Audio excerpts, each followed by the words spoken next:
Start ہو گئی. جی شروع اعوذ کر. باللہ من الشیطان الرجیم بسم اللہ الرحمن الرحیم.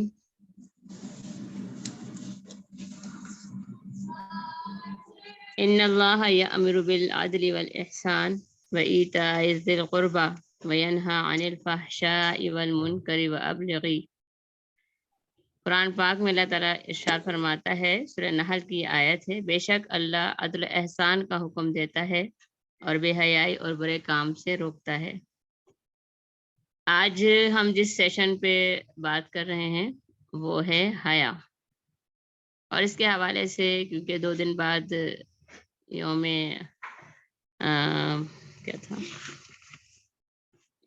خواتین، عالمی یوم خواتین بھی منایا جا رہا ہے، تو اس حوالے سے بھی تھوڑا سا ہم بات کریں گے. اور اس کے ساتھ ساتھ اس بار ویسے آپ لوگ پہچان تو گئے ہوں گے، میں آپ کی معلمہ نبیلہ بات کر رہی ہوں اور آپ لوگوں سے مخاطب ہوں. ہم اس سیشن کا باقاعدہ آغاز کرتے ہیں. قرآن کی جو آیت میں نے پڑھی تھی اس سے پہلے ہم اس بات پہ تھوڑا سا بات کرتے ہیں، پھر انشاءاللہ ہم باقاعدہ اس ترتیب کو لے کر آئیں گے. اس ترتیب کے لحاظ سے ہمیں یہ بات سمجھنی ہوگی کہ جو موجودہ دور ہے اور جو مسلمان ہیں، جو اس وقت جو بے حیائی پھیلی ہوئی ہے، اس تمام بے حیائی کی وجوہات کیا ہیں. کیونکہ شروع کے ہی زمانے میں، یعنی آج سے لے کر اس سے پہلے جو زمانہ دور گزرا ہے، شروع سے ہی یہ سلسلہ چلا آ رہا ہے کہ جو مغربی قوم ہے اس نے مسلسل اس بات کی کوشش کی ہے کہ وہ معاشرے کے ایک مستحکم معاشرے کو، ایک مستحکم خاندان کو کسی طرح توڑ سکے، کیونکہ وہی اس کی کمزوری ہے. جب وہ اس کو کمزور کرے گا تبھی وہ معاشرے میں بگاڑ پیدا کر سکے گا. اس کے لیے انہوں نے مختلف سازشیں بھی کرتے رہے، مختلف طریقے سے لوگوں کو کمزور کرنے کی کوشش کر رہے ہیں اب تک.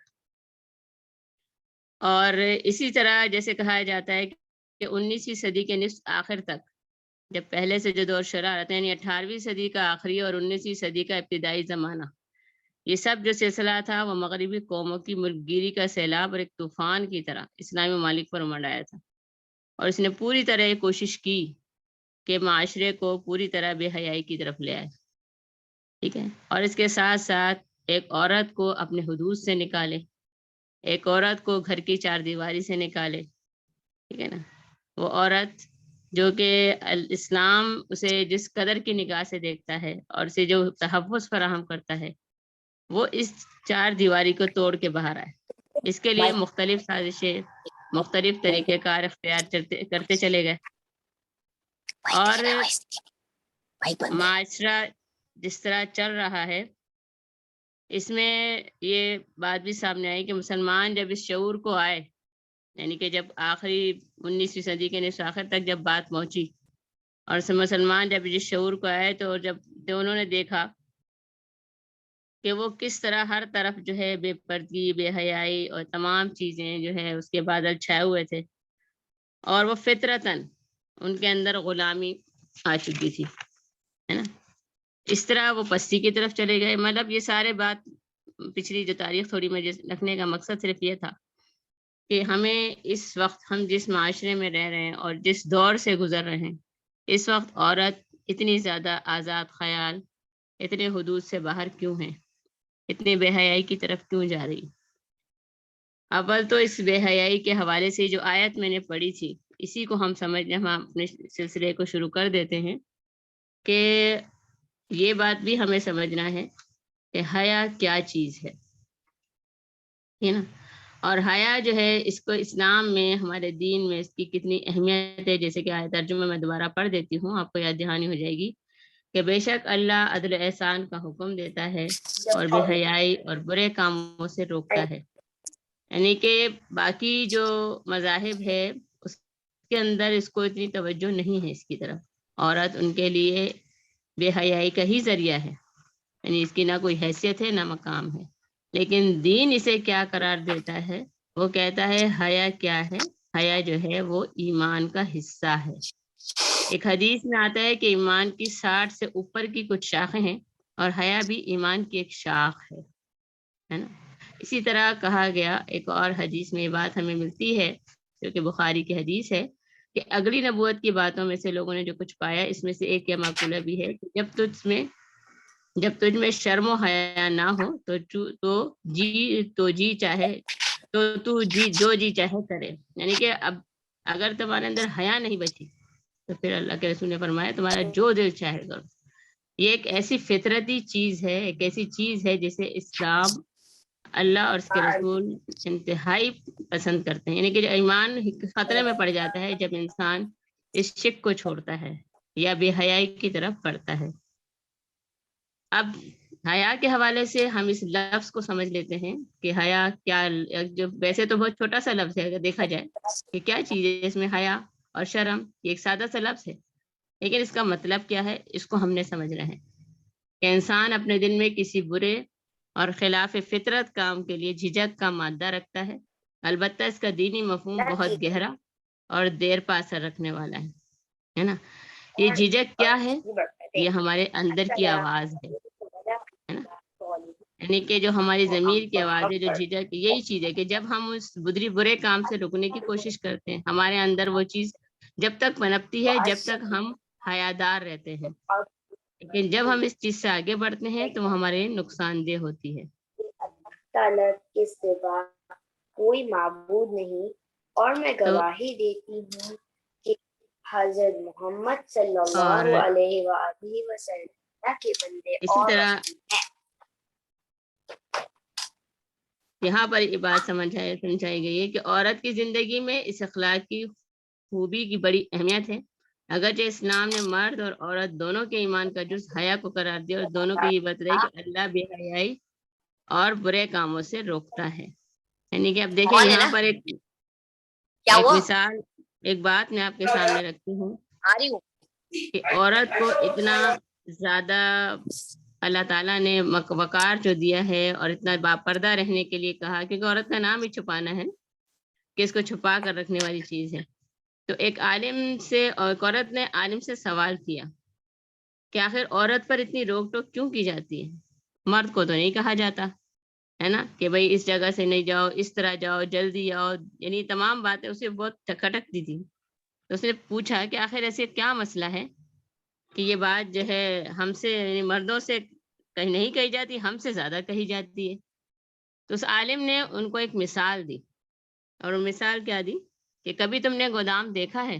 اس نے کہا ہاں دیکھا ہے بھائی، یعنی گودام میں کتنی چیزیں رکھی ہوتی ہیں نا، اور کتنے عرصے تک رکھی ہوتی ہیں، لیکن کبھی ان کو اس میں کوئی فرق نہیں پڑتا، وہ ویسا کا ویسا ہی رہتا ہے، ہر چیز اپنی جگہ پر رہتی ہے نا۔ لیکن اسی طرح اگر سونار کی دکان پہ تم جاتے ہو تو اور وہاں پہ تم دیکھتے ہو کہ ایک بہت ہی بہت قیمتی، یعنی کہ جو ہیرا ہوتا ہے وہ بہت کس طرح وہ طے کر کے اور بہت چھوٹی سی ڈبیا میں اور بہت طے کر کے اور ریشم اس میں سنبھال کے رکھا جاتا ہے نا، تاکہ اس کی چمک جو ہے وہ کبھی ختم نہ ہو، اس کی خوبصورتی ختم نہ ہو، ہے نا۔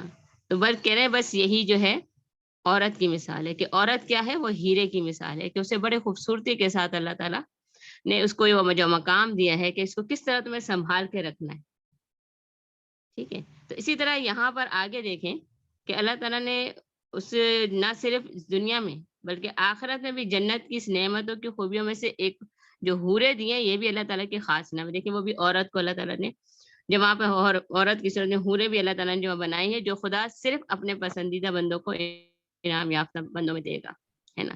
تو اس طرح یہاں پر یہ کہا گیا کہ ان حوروں کی خوبصورتی کے علاوہ ان کی کچھ خوبیاں ہیں جو کہ اسے دنیا کی عورتوں سے ممتاز کرتی ہیں، اور وہ کون سی خوبیاں ہیں؟ انہوں نے یہ مثال پیش کی۔ سب سے پہلے تو وہ مقصورات، سورہ رحمان میں اللہ تعالیٰ فرماتا ہے کہ وہ مقصورات ہیں۔ مقصورات کسے؟ خیموں میں بٹھائی ہوئی ہیں، بڑی چھپا کر پردے میں باپردہ طریقے سے رکھی ہوئی ہیں۔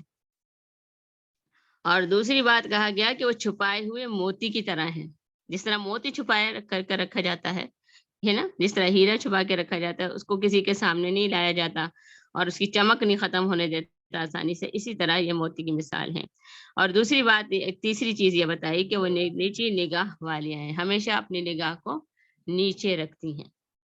اس کے ساتھ ساتھ پھر آگے یہ بات ہمیں سامنے آ رہی ہے کہ ہم اس بات کو سمجھیں کہ حیا کیا ہے نا. یہ بات تو لفظ کو تو ہم سمجھ گئے کہ حیا کیا ہے، لیکن اس کے ساتھ ساتھ ہم اس بات کو بھی سمجھ لیں کہ حیا، اس کی آسان سے آسان تعریف میں آپ کو کر کے بتاتی ہوں کہ آخر حیا کسے کہتے ہیں. اور اس میں یہ ہے کہ حیا، اس کی آسان سی تعریف یہ کہ کوئی فحش، گناہ، آلودہ یا ناپسندیدہ کام یا بات کرنے کے خیال سے دل میں جو جھجک، تامل اور بے چینی پیدا ہوتی ہے اسے حیا کہتے ہیں. دیکھیں کتنی ساری چیزوں کا نچوڑ ہے یہ. دوبارہ ایک دفعہ بتا دیتی ہوں. کوئی فحش، گناہ، آلودہ یا پسندیدہ کام، ناپسندیدہ کام یا بات کرنے کے خیال سے دل میں جو جھجک، یعنی کہ انسان اس کے لیے تیار نہیں ہوتا کہ میں کیسے کروں اس کام، ہے نا، تامل اور بے چینی پیدا کرتا ہے، اسے ہم کیا کہتے ہیں؟ حیا کہتے ہیں. اور یہ حیا کیا چیز ہے؟ برائیوں کی راہ میں ایک بہت بڑی رکاوٹ ہے.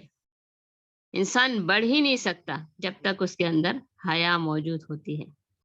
ٹھیک ہے. اس کے ساتھ اللہ کے رسول صلی اللہ علیہ وسلم کی وہ حدیث ہمیں یاد آتی ہے کہ اللہ کے رسول صلی اللہ علیہ وسلم سے پوچھا صحابہ کرام نے کہ حیا کیا ہے؟ تو آپ نے فرمایا، بلکہ اللہ کے رسول، یہ ایک مفہوم ہے اس کا کہ اللہ کے رسول صلی اللہ علیہ وسلم نے فرمایا حیا کیا کرو.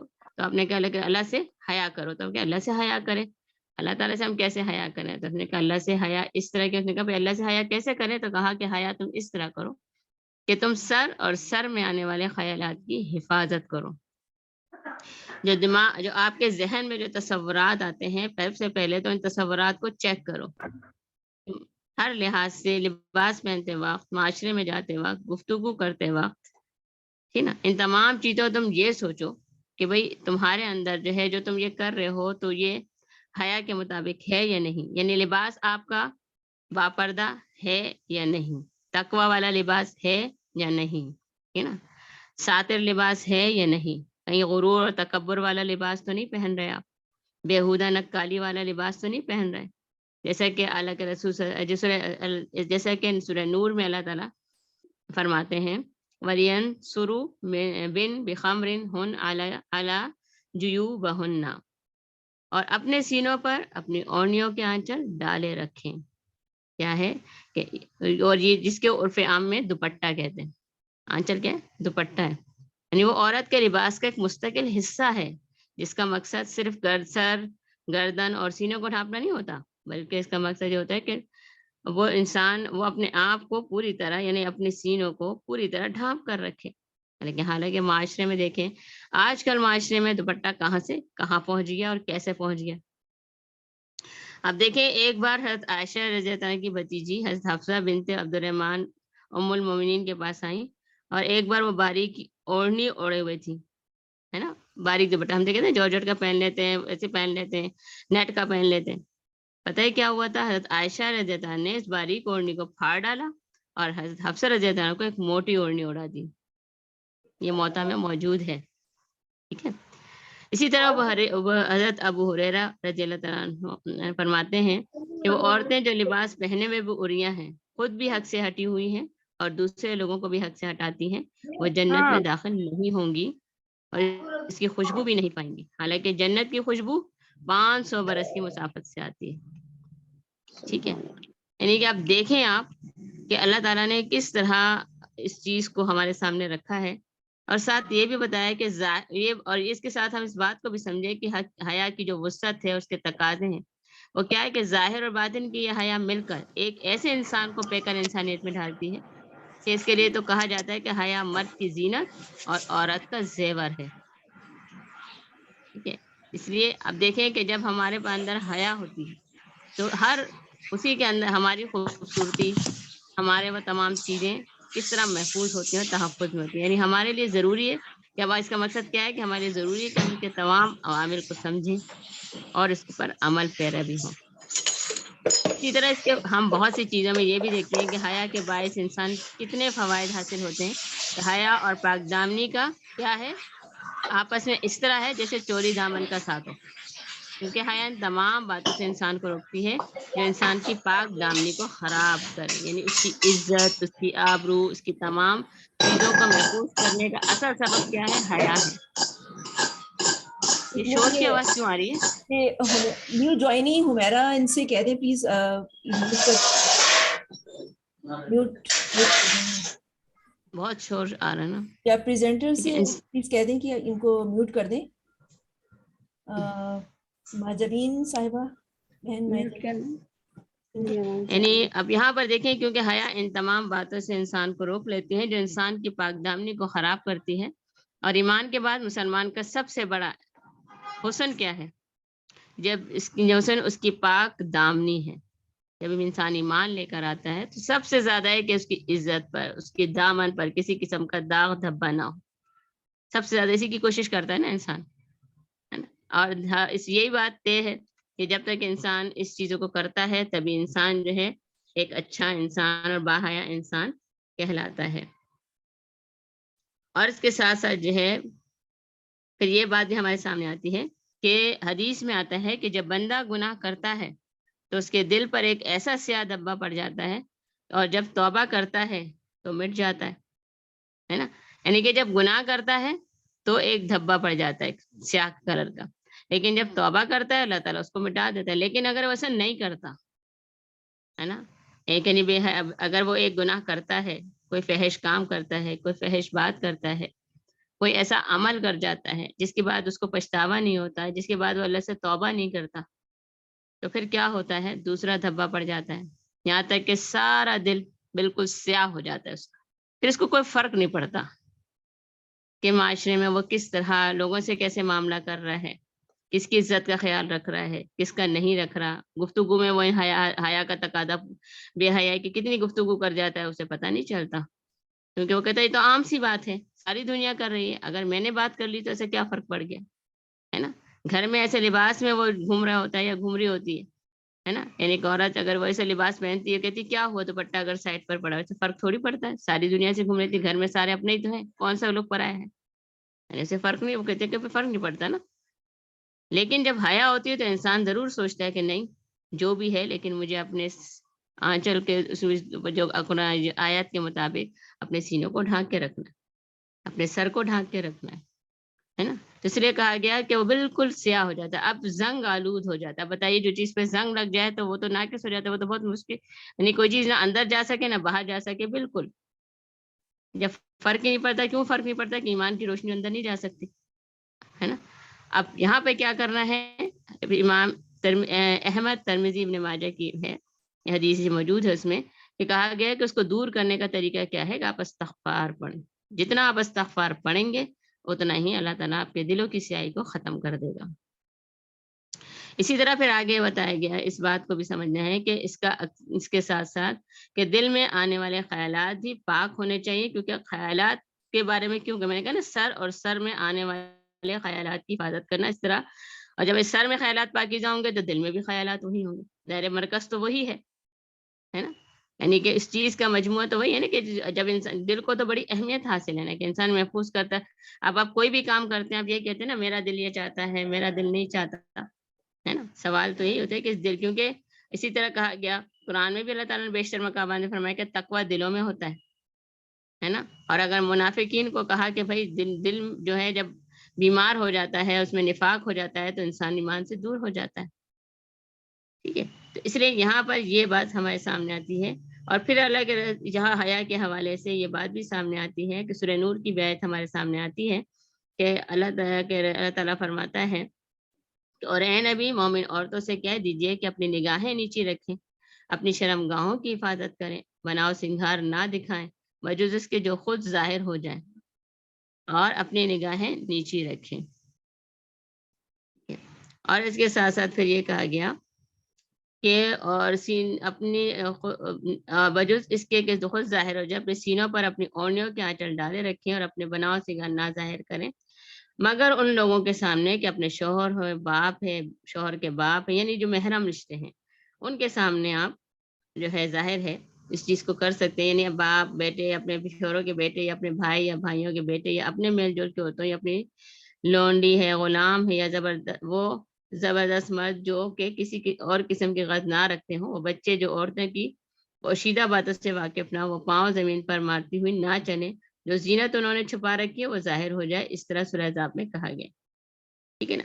اب یہاں پہ یہ بات طے ہے کہ انسان جب ایک عورت جو ہے جب حیا کو اختیار کرتی ہے، ایک مرد جو ہے وہ حیا کو اختیار کرتا ہے، تو دونوں ہی صورتیں حیا دونوں کے لیے ہے، مرد ہو یا عورت.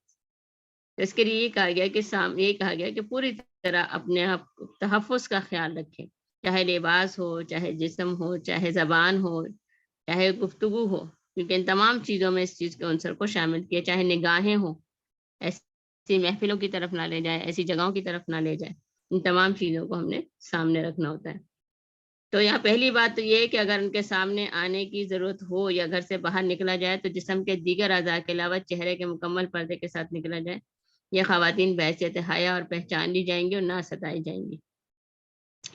ٹھیک ہے. اور یہاں پر اظہار زینت ممنوع ہے کہ جب اب یہاں دیکھیں زینت کے ممنوع کیوں کہا گیا، کہ کہا گیا کہ جس کو ہم میک اپ کہتے ہیں، کہ جس سے آراستہ ہونا عورتیں اپنا حق سمجھتی ہیں. بلا شبہ ایسی عورتیں مگر محرم افراد کے سامنے اس دائرے کو وسیع کرنا عریانی ہے. ٹھیک ہے نا. اور جس نے جذبات کی دنیا میں آگ لگا دی وہ انسان کی شہوت اور ہوس کا دیوانہ ہے. اس لیے کہا گیا کہ حیا عورت کا زیور ہے. یعنی جتنا وہ باپردہ اور حیا طریقے سے رہتی ہے اتنا ہی اللہ تعالیٰ اسی طرح تحفظ فراہم کرتا ہے. ٹھیک ہے نا. تو اب یہاں پر اس بات کو بھی ہم نے سمجھنا ہے کہ اور ساتھ ساتھ یہ بھی ہے کہ نگاہوں کو نیچے رکھنے والی بات آ گئی یہاں پر، ہے نا. کہ حدیث میں آپ صلی اللہ علیہ وسلم حدیث میں فرماتے ہیں کہ اللہ تعالیٰ کا ارشاد ہے کہ یقیناً، یعنی حدیث میں اللہ کے وسلم کی حدیث ہے کہ اللہ تعالیٰ کا ارشاد ہے یقیناً نگاہ ابلیس کے زہریلے تیروں میں سے ایک تیر ہے. جو شخص مجھ سے ڈر کر اسے چھوڑ دے اسے اس کے بدلے ایسا قیمتی ایمان دوں گا جس کی حلاوت اپنے دل میں پائے گا، ہے نا. یعنی اپنی نگاہ کو جتنا وہ محفوظ رکھے گا ایسی چیزوں سے دور رکھے گا. پھر دوسری بات آ جاتی ہے ہماری زبان کی. اس میں بھی حیا آ جاتی ہے. اپنی زبان کو، جیسے میں نے کہا نا کہ گفتگو میں، معاملات میں، ان چیزوں میں بھی انسان حیا کا تقاضوں کو پورا کرنا ہے. حیا اس میں کس طرح کی جائے یہ بات بھی ہم سمجھ لیتے ہیں کہ دل کے ساتھ ساتھ زبان کو بھی اہمیت حاصل ہے، اور اس کے لیے دل کا اظہار ہے. کیونکہ اس لیے کہ جو انسان کے سوچ میں ہوتا ہے، دل میں ہوتا ہے، وہی انسان کی زبان پر ہوتا ہے. یعنی اس سے اس کی شخصیت کا پتہ چلتا ہے. اب آپ کسی کے گھر جاتے ہیں یا کسی سے کوئی بات کرتے ہیں، کوئی معاملہ کرتے ہیں یا اس سے ملتے ہیں، اس کے لباس سے اس کو پہچان جاتے ہیں کہ لباس اس کا حیادار ہوتا ہے. آپ کہتے ہیں بڑی باحیا خاتون تھی، ہے نا. جب وہ گفتگو کرتی ہے آپ سے بڑے عزت سے، آپ کو عزت دیتی ہے، بڑی عزت کے ساتھ آپ کو سے استقبال کرتی ہے، بڑی مسکرا کے آپ کا استقبال کرتی ہے، آپ کے لیے اچھے الفاظ استعمال کرتی ہے. آپ کہتے ہیں نہیں بھائی، مجھے بہت عزت دی، بڑے عزت کے ساتھ مجھے بٹھایا، بہت عزت کے ساتھ میرا خیال رکھا. ٹھیک ہے نا. تو آپ کو فوراً پہچان ہو جاتی ہے.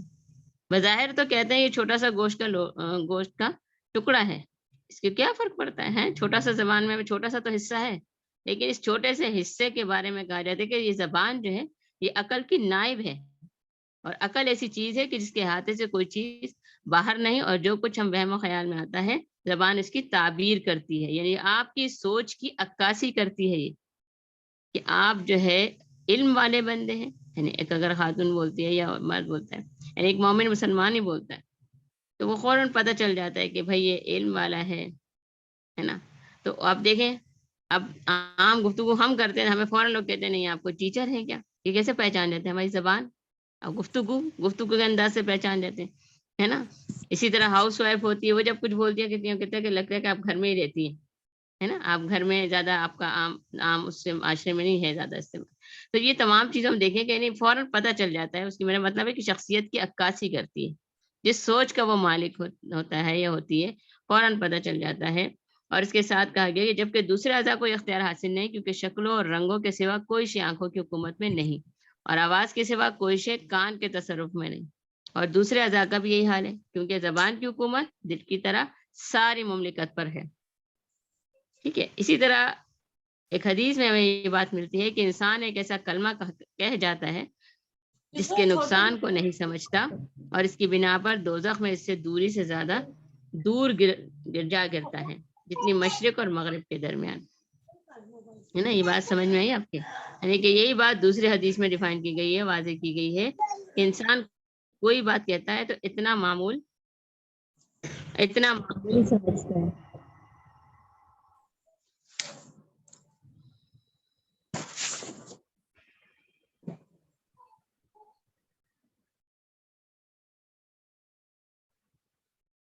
اس کو اتنا معمولی سمجھتے ہیں کہ انسان کوئی بات کہتا ہے اور اتنا معمولی سمجھتا ہے کہ چھوٹا موبائل کا نا یہ رہا میں ڈھونڈوں گی چارج پہ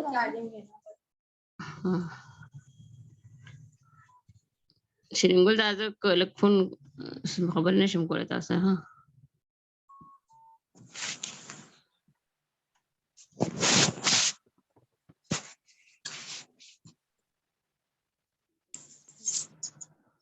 یہ ایک پارٹیسپینٹ سوری بیچ میں کال آ گئی تھی نا میوٹ کر دیجیے پلیز. یہ مجھے پتا تو نہیں میں کلاس میں بیچ میں کال آ گئی تھی. جی تو ہم بات کر رہے تھے زبان کے حوالے سے نا. تو اس میں ایک حدیث میں ابو ہریرہ سے روایت ہے کہ انسان کوئی بات کہتا ہے تو اتنی معمولی سمجھتا ہے, اتنا معمولی سمجھتا ہے کہ میں نے تو اس سے تھوڑی سی بات کہہ دی تھی, اس سے کیا فرق پڑتا ہے. لیکن ہمیں کیا پتا کہ ہماری یہ بات جو ہے اس کے دل پہ کیسے لگی ہے نا. وہی بات تو آپ نے سنی ہوگی کہ جو دکھ یا جو تکلیف زبان سے پہنچتی ہے نا وہ مار سے یا کسی زخم سے نہیں پہنچتی کہ آپ نے اسے تھوڑا سا تکلیف دے دی, اس کو کچھ مسئلہ کر دیا نا. یعنی کہ آپ دیکھیں تھوڑا سا اتنا کسی اور بات سے اتنے انسان کو تکلیف نہیں پہنچتی, لیکن اگر زبان کی مار ایسی ہے یا زبان کے دکھ ایسا ہوتا ہے کہ انسان بڑی مشکل سے اس کو کور کرتا ہے. چارج کرنے نہیں دے رہے. یہ کہا گیا کہ انسان کوئی بات کہتا ہے اور اتنا معمولی سمجھتا ہے کہ اسے کہنے میں کوئی حرج نظر نہیں آتا, مگر در حقیقت وہ بری ہوتا ہے جس کے بدلے میں وہ 70 برس کی رات تک آگ میں گرتا جائے گا.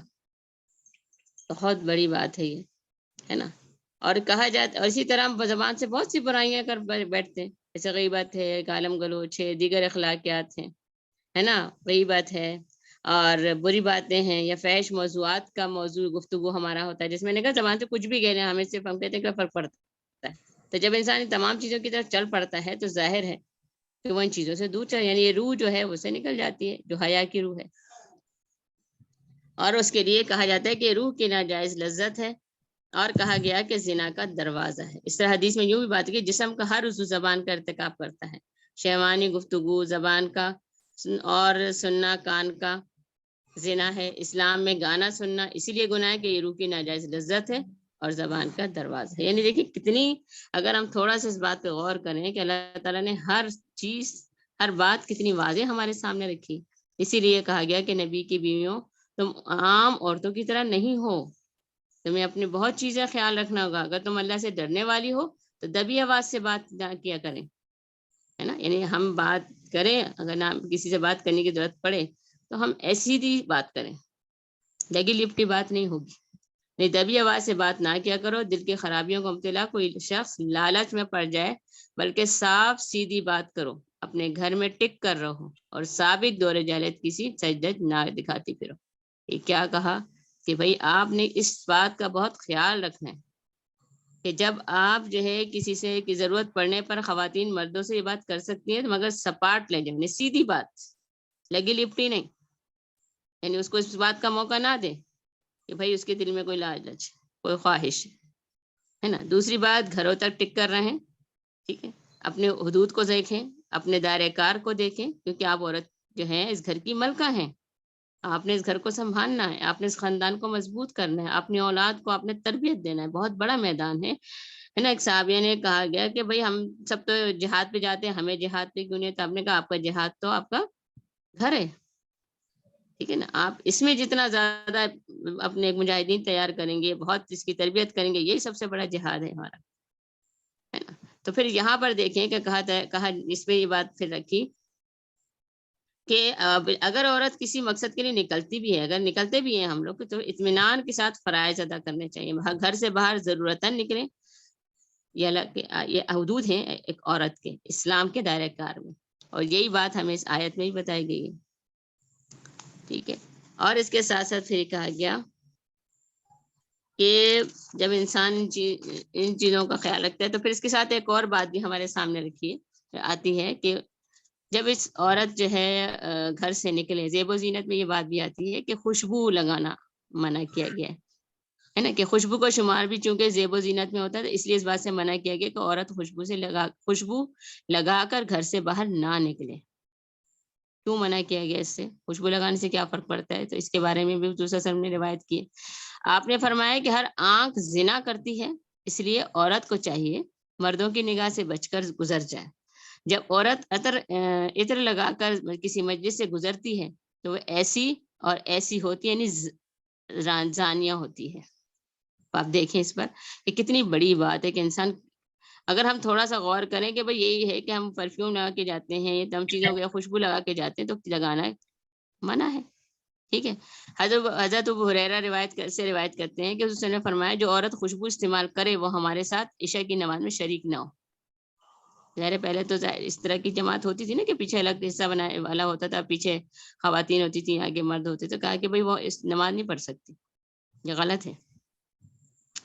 اسی طرح کہا گیا کہ مخلوط تعلیم، مخلوط محفلیں، مخلوط تمام جو رہن سہن، ان تمام چیزوں سے بھی اسلام جو ہے وہ منع کرتا ہے. بلکہ اس میں بھی کہا جاتا ہے کہ حدود کا خیال رکھا جائے، ایسی اجتماعیت نہ اختیار کی جائے جس میں مرد و عورت ساتھ ہوں.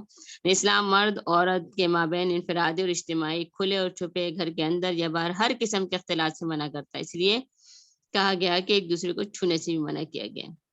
ٹھیک ہے. اس کے بارے میں ایک حدیث ہے کہ کہا گیا کہ حدیث میں ہے کہ اس سے بہتر ہے کہ کیچڑ میں لتڑے ہوئے سور سے چھو جائے. اتنی سختی ہے اس بارے میں کہ بھائی آپ ایسی چیزوں سے اپنے آپ کو دور رکھیں. ٹھیک ہے. اسی طرح اگر دیکھا جائے تو یہ ایک بہت وسیع ٹاپک ہے، اتنے کم ٹائم میں تو بہت مشکل ہے. بہرحال میں کوشش کرتی ہوں. لیکن اگر حیا اٹھ جاتی ہے تو اس کے کیا نقصانات ہیں جو معاشرے میں ہمیں نظر تو آ رہے ہیں، لیکن پھر بھی ہم اس چیز کو تھوڑا سا ڈسکس کر لیتے ہیں کہ حیا اٹھ جانے کی صورت میں افراد اور معاشرہ دونوں ہی جس قسم کے نقصان سے دوچار ہوتے ہیں اس کی تصویر ہم مغربی معاشرے کے فریم میں بخوبی دیکھ سکتے ہیں. ہے نا. اب دیکھ رہے ہیں کہ مغرب میں کیا صورتحال ہے اور ہمارے معاشرے اس کا کتنا اثر لے رہا ہے کہ گناہوں اور جرائم کا فروغ اور اقدار کی پامالی ہوتی ہے. ٹھیک ہے. معاشرتی بیرا روی اس قدر ہو جاتی ہے کہ کسی چیز کا صحیح اور غلط کی پہچان ختم ہو جاتی ہے. شخصی آزادی کے نام پر مادر پدر آزادی، یہ تمام چیزیں چل رہی ہوتی ہیں. طلاق اور خودکشی کا تناسب انتہائی بڑھ جاتا ہے اور وہ ان کے ذہنی تناؤ کا ظاہر کرتا ہے. آج کل طلاقیں کیوں بڑھ رہی ہیں؟ آج کل گھروں میں سکون کیوں نہیں ہے؟ کیونکہ بے حیائی ہے، کیونکہ یہ خاندانی نظام کو جس طرح کمزور کیا گیا ہے نا. آج کل یہی پہلے تو یہ سلسلہ چلا تھا کہ بھائی میاں بس 2 بچے ہوں اور بس میاں بیوی ہوں، یہ سب کافی ہے. اور یہ بھی سلسلہ چل رہا ہے کہ بھائی آج کل ہم یہ کہتے ہیں کہ ہم پہ کسی کا حق نہیں ہے، ہمیں خاندان سے کیا، ہم نے تو اپنے بچوں کو سنبھالنا ہے نا، اپنے گھر کو سنبھالنا. میں کہتی ہوں کہ عورت جب گھر سے نکاح ہو کر جب مرد کے اس پاس آتی ہے تو صرف اس کا مرد کے ساتھ تھوڑی رابطہ ہوتا ہے، اس سے تو سب سے وعدہ ہو جاتا ہے، پورے خاندان اس کا ہوتا ہے. اس کے ساس ہیں، سسر ہیں، نند ہے، یہ تمام چیزیں پورے حقوق ہیں. تو یہ مطلب تو نہیں ہے کہ انسان صرف شوہر کا کرے اور باقی سب، کیونکہ اللہ تعالیٰ نے حقوق العباد بھی تو رکھے نا. یہ بھی انسان سوچے کہ اگر میں شوہر کی عزت کو بڑھاؤں گی تو میں اس کے والدین کی بھی عزت کروں گی، میں اس کے گھر والوں کی بھی عزت کروں گی. ٹھیک ہے. تو اس لیے یہ کہا گیا کہ ان کا تو کہا شخصی آزادی کے نام پر یہ تمام چیزیں چلی اور آج ان کا خاندانی نظام تباہ و برباد کر کے رکھ دیا گیا ہے نا. اور پھر کیا ہے، بظاہر خاطر خواہ معاشی خوشحالی کے باوجود سکون کی دولت ان سے چھین لی گئی. یہ سب کچھ کیا ہے؟ حیا نہیں. یعنی عزت عصمت کی چادر کو خود انہوں نے تار تار کر دیا اور سرے بازار برہنا ہے. جب بے حیائی اختیار کر لی تو پھر اسے کس بات کا پرواہ ہے کہ میرے شوہر میرے بارے میں کیا کہتا ہے، میرے سسرال والے میرے بارے میں کیا کہتے ہیں، میرے پڑوسی مجھے تو اپنے غرض سے مطلب ہوتا ہے نا، چاہے مرد ہو یا عورت، اس سے تو بے حیائی سے مطلب ہے نا. اب وہ چاہے آدھے دوپٹہ گلے میں رکھے یا دوپٹہ ویسے کرے، ہے نا. تو اس طرح ہمیں سوچنا چاہیے کہ ہم یہ حیا جو ہے اسی لیے عورت کا زیور قرار دیا. اور بلا ضرورت حیا سے کہا گیا کہ حیا سے پرہیز کے حوالے سے یہ کہ جو باتیں زندگی کی ضروریات میں شامل ان کو پورا کرنا ہی بہتر ہے. خواہ انہیں بے حیائی کی نظر نہیں کرنا چاہیے. مثلا علم کا حصول ہے، یعنی زندگی کسی بھی معاملے میں دینی اور ضروری معلومات ہونی چاہیے. اب انہیں جاننے کے بعد سمجھنا بھی بہت ضروری ہے. اس لیے دین عمل کے لیے اس عمل کرنے میں اگر لا علمی رکاوٹ ہے تو لازم ہے کہ ہم اس کا علم اور فہم حاصل کریں. دیکھیں بہت سی چیزوں کا ہمیں پتہ ہونا چاہیے. ہم کہتے ہیں نہیں نا، ہمیں اس چیزوں کو کیا پتہ ہونا چاہیے، جب عمر آئے گی دیکھا جائے گا، یا ہمیں اچھا نہیں لگتا. نہیں، کچھ چیزیں جب کہا گیا کہ ہے تو ہمیں پتہ ہونا چاہیے. لیکن جس قدر ڈھکے چھپے طریقے سے کام چل سکتا ہو چلانا چاہیے. ٹھیک ہے. پھر آگے پھر اس چیز کو بھی سمجھنا ہے کہ اب بات یہاں تک پھر ہم دیکھتے ہیں کہ ہوا حیا کے ہی حوالے کے حیا کا حسن تبھی ہے جب آپ کے دیگر اخلاقیات کو بھی اپنی ذات کا حصہ